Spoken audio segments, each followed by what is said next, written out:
Hey there YouTube, how's it going? I'm back today and taking another look at a 6 scale action figure, and today that's going to be the Star Ace Harry Potter and the Order of the Phoenix 6 scale Sirius Black. Now you haven't seen a lot of the 6 scale Harry Potter stuff.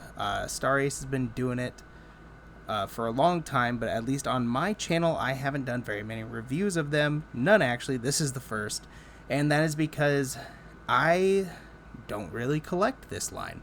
I love medieval fantasy, historical stuff, but Sirius Black was just such a cool character, and Harry Potter is still high fantasy, and I have a lot of nostalgia with that license and that property from when I was growing up. So, boom, I had to pick something up from it. Now, I've had in the past the prisoner version of this figure, as well as the Star Ace Lord Voldemort. You won't be seeing a review for those on my channel, at least not currently, unless I pick them up again, because I sold them a long time ago before I even started doing YouTube reviews. Anyways, so today I'm taking a look at this guy, and this figure is awesome. This is back when Star Ace was pretty fresh in the 6 scale game, and they bust onto the scene, and they had the Harry Potter license, so strong, popular license, and they were doing some really impressive work, and they were showing signs of even improving on already quality work. Come back to now, they really kind of took a big fat dump, and they're not doing as hot, and they don't have the strong licenses, and they can't seem to nail a production head sculpt to save their lives. But back when this guy came out, Star Ace was hot, new, and they were coming out with some really good stuff.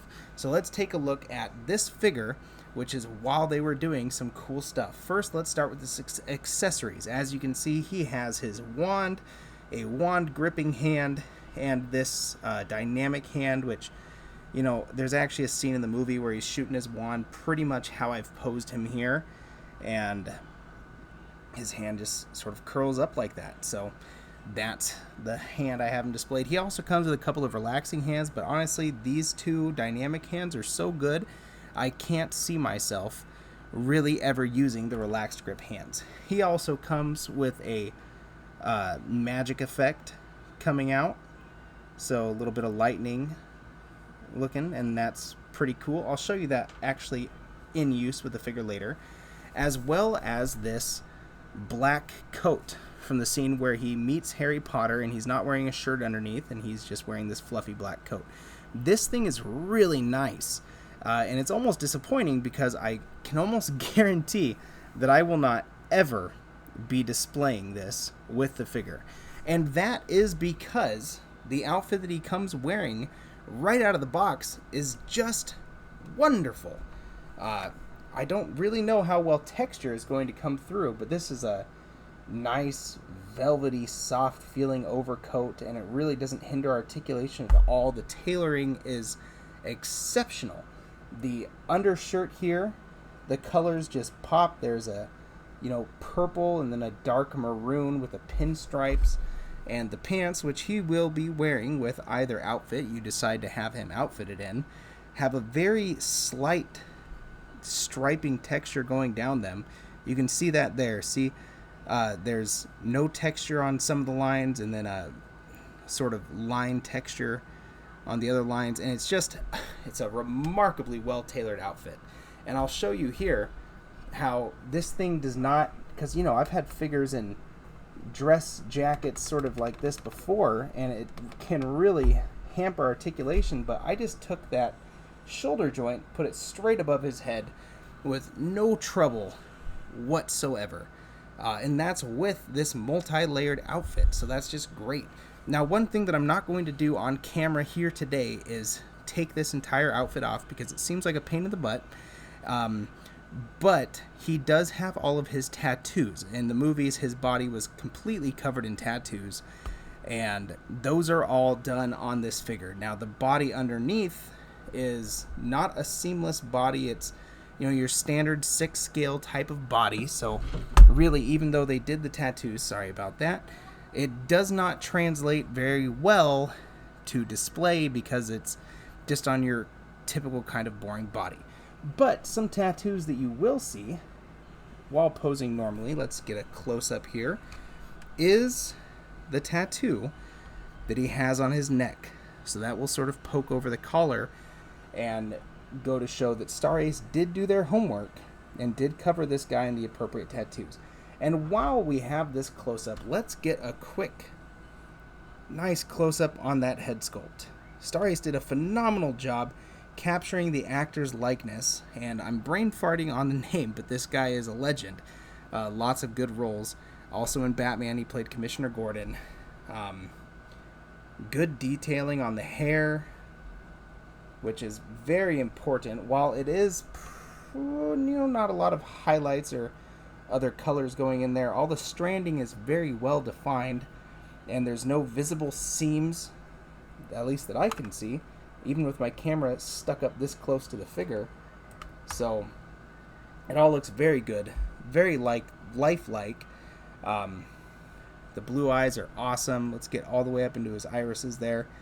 Those are great eyes. And the slight wrinkling, because he is a little bit older of an actor. That's a good head sculpt, guys. So, Star Ace knocked that out of the park. Love it. So, I really wish that they could have kept this quality up throughout their time with figure manufacturing and improved upon it, because they would probably be in a much different place as a company than they are now, where there's, they still have the Harry Potter license, they still do stuff from this property, but quality of anything they're putting out now is just really, really hit and miss.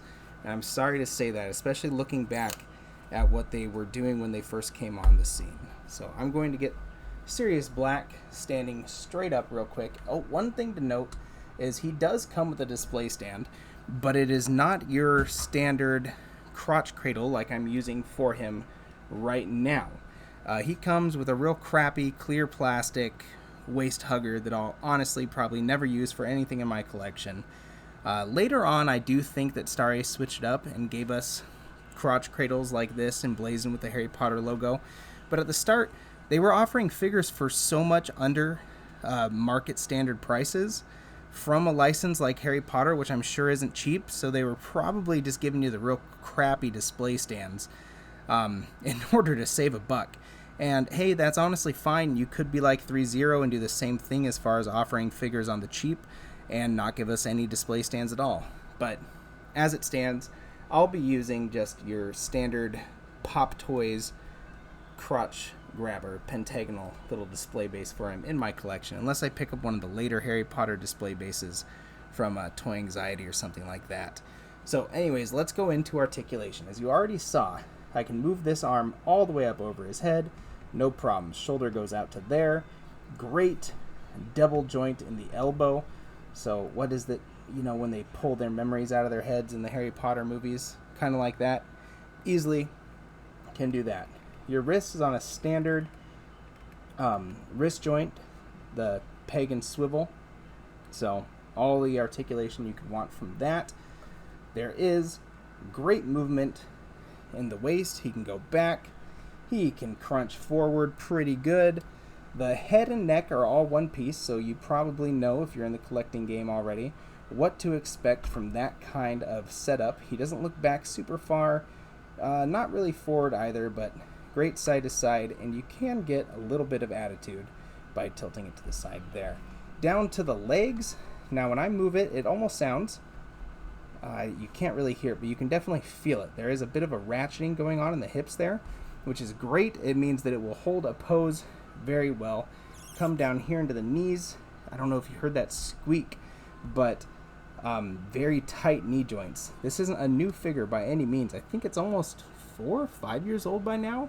So the fact that his joints are still this tight is great. And then coming down to the shoes, all you're really going to get is a swivel, no forward or back, because they are just a solid plastic piece going all the way up over the ankles. So I'm not sure exactly what kind of joint system they're using in the feet, but all you're going to get is a swivel, which is kind of a bummer, but it doesn't inhibit articulation too much because everything else is so well articulated. So let's stick him back on the display base there. Speaking of the shoes real quick, look at that. Sirius Black was many things in the Harry Potter novels and TV shows. And amongst those things, this man had style. Portrayed so well by Gary Oldman. I remember the actor's name. Gary Oldman. So an iconic actor, an iconic character, my personal favorite character from the Harry Potter series. And it was recreated with quite a bit of due diligence in 6-scale form. So, like I said, I sold the Prisoner version years ago. Honestly, from memory, it was not as good of a figure as this. The paintwork on the beard in particular was nowhere near as good or as fully done as this version. So I'm really happy to have this guy in my collection. I found it for a great deal on eBay, and you can still find this guy for under $200 with not much hunting. With the upcoming Warner Brothers Hogwarts Legacy video game coming out, I knew that I would be wanting some 6-scale wizards from the Harry Potter universe in my collection.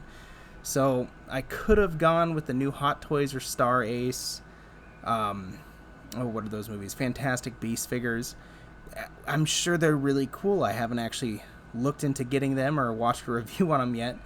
But I wanted to go with something that I knew, something that was dear to me. So I went with this guy. I'm not disappointed. And if you're a fan of this character, and how could you not be, if you even mildly enjoyed Harry Potter movies or books, movies especially, you have got to be a fan of Sirius Black, because Gary Oldman just dialed it in for that role and did such a good job playing this physically and mentally hurt father figure. I don't know. It was awesome. Anyways, to cap things off, let's show you how well this energy effect works in conjunction with that wand. So Sirius Black, pretend he's getting into a duel real quick. I'm never going to use this in display, but perhaps you want to for a very dynamic display. You just sort of slide that onto there, and booyah. This actually works really well because those joints are so tight. All the extra leverage coming from the added weight of this energy effect piece does not move the arms down. And because Sirius Black's wand is so fittingly thick, it doesn't actually bend the wand too much either. Now, maybe if I had it on there over time, it would eventually cause the plastic to warp. But for a quick display or maybe a photograph, that's not bad at all.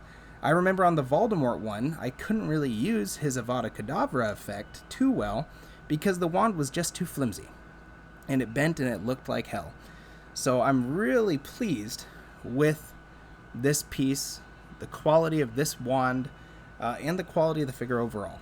Like I said, Star Ace was firing on all cylinders back when they made this guy. So if you're going to go back and pick up a couple of figures from the Star Ace Harry Potter line, maybe make a little wizarding display, or maybe you're just going to get Bellatrix and recreate the iconic fight scene between Sirius and Bellatrix from the Ministry of Magic, rest assured, this figure will not disappoint, even given that it is now more than a few years old.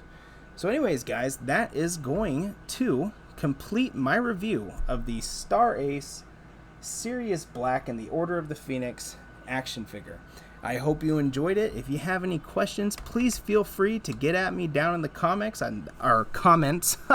I'd love to get a dialogue going with you. Otherwise, stay happy, stay healthy, and keep on collecting. Nerdy Narwhal, out.